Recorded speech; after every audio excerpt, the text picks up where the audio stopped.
Hi, in this video, I'm going to show you how you can delete an entire page in your Google Docs document. For example, here I have a document with 4 pages in total. As you can see here, there are 4 pages. And there is one page that I want to remove completely, which is this page. So how do you actually remove this part? Well, it's pretty simple. All you need to do is just to select all the content from this page, and then you can remove it. So let's click here, click and drag to select all the content from this page.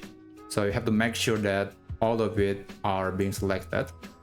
After that, you can press the backspace or delete key on your keyboard to remove this item.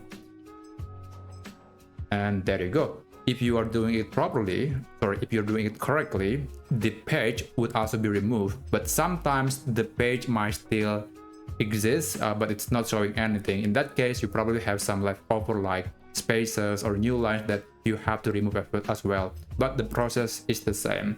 As you can see here, the document is now only 3 pages long. It used to be 4 pages, but now just 3 pages.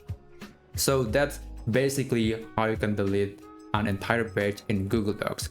I hope you find this video helpful, and I'll see you on the next video.